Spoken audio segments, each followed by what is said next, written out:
welcome back to my channel. And kali ini gue mau bahas tentang, ada beberapa orang yang tanya tentang hal-hal yang bikin pengajuan visa ke Australia ditolak.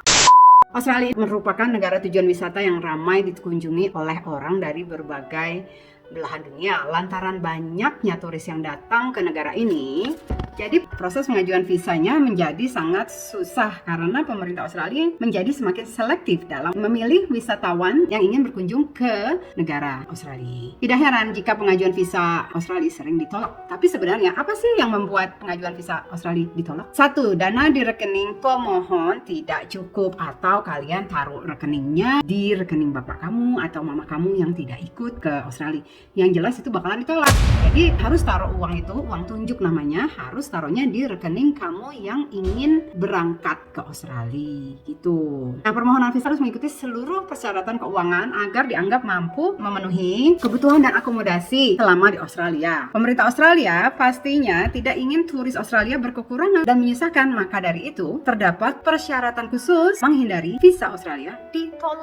Pihak imigrasi Australia menentukan setidaknya 5.000 Australian dollar ada di rekening kamu sebelum kamu datang ke Australia. Jika kamu menggunakan sponsor, maka tingkat penilaian yang diajukan cenderung lebih tinggi. Permohonan harus menunjukkan minimal 3 bulan pernyataan bank sebelumnya. Itu dikarenakan pemerintah mau melihat kalau orang yang sponsori kamu datang itu punya income yang lancar dan income yang cukup untuk membiayai kehidupan mereka di Australia dan kamu. Begitu. Kalau orang itu tidak bekerja, yang jelas kalian bakalan ditolak. Karena kalau nggak bekerja berarti nggak ada income masuk. Lah gimana kalau nggak ada income masuk terus kalian mau ikut nebeng sama doi? Begitu, ya kan? Kemarin gue sponsorin nyokap karena gue nggak kerja, jadinya gue harus minta suami untuk tunjukin slip gajinya dia. Bukan suami gue yang undang, gue yang undang. Tapi karena gue nggak kerja, nggak ada income, jadi gue harus membuktikan kalau suami gue itu bisa menghidupi kita dan nyokap selama 3 bulan di sini. Karena dia punya penghasilan yang tetap, yang lancar selama 3 bulan,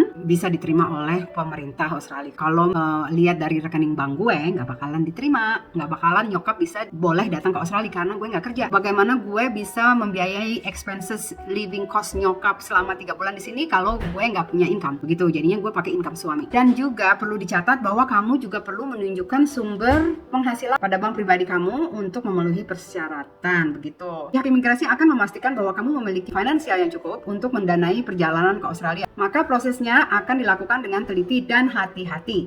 Hal yang harus kamu hindari adalah terdapat mutasi rekening yang mencurigakan dan menggunakan print out yang lebih lama dari 1 bulan terakhir. Jadi kalian mau coba-coba bohongi pemerintah Australia, bikin account palsu atau bikin rekening koran palsu, itu akan ketahuan. Itu yang jelas akan ditolak. Yang kedua, yaitu pernah melanggar ketentuan imigrasi. Jadi kalau kalian sudah pernah ditolak, misalnya dalam jangka waktu 6 bulan, pikir-pikir lagi untuk apply karena kemungkinan bakalan ditolak lagi. Jadi mendingan tunggu sampai 1 tahun atau 2 tahun untuk apply lagi. Itu sih menurut pengalaman gue di sini karena ada teman yang memang sudah biasa bolak-balik ke Australia setahun 2 kali sebagai turis. Dalam sekitar 5 tahun dia selalu oke, tapi yang terakhir nih, yang baru-baru ini dia ditolak karena alasannya pemerintah Australia berpikir ini orang bolak-balik terus nih apa mau tinggal di Australia gitu.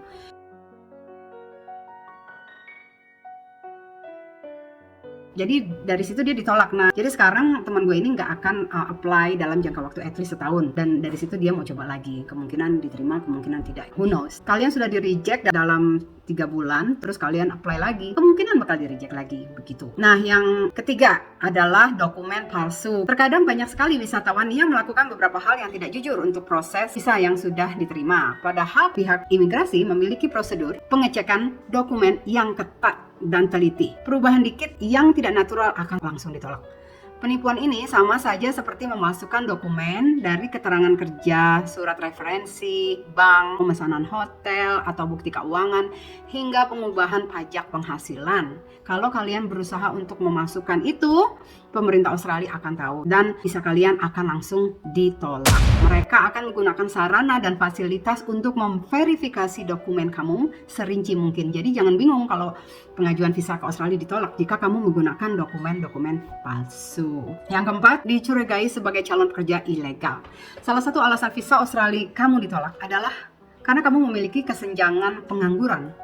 atau bukti yang tidak cukup kuat untuk pendidikan yang sedang kamu jalani. Jika memang kamu sedang pengangguran, maka kamu perlu memberikan penjelasan status pengangguran kamu dan siapa pihak penanggung kamu di negara asal. Kamu juga akan diminta untuk menunjukkan ikatan keluarga di negara asal, seperti anggota keluarga. Tanpa insentif yang cukup, visa kamu akan ditolak. Salah satu persyaratan visa Australia adalah mengenai kesehatan. Jika kamu melakukan pengajuan visa Family Dream yang membutuhkan waktu lebih panjang, misalnya 1 tahun begitu ya, maka pasti akan dibutuhkan keterangan kesehatan. Prosedur pemeriksaan medis akan dipilih oleh pihak Departemen Imigrasi Australia. Tingkat uji kesehatan yang harus kamu ikuti juga tergantung oleh kegiatan yang akan kamu lakukan di Australia. Jika kamu tidak melakukan pemeriksaan kesehatan sesuai persyaratan, maka kemungkinan besar visa kamu akan ditolak. Nah, itulah 5 alasan mengapa pengajuan visa Australia kamu ditolak.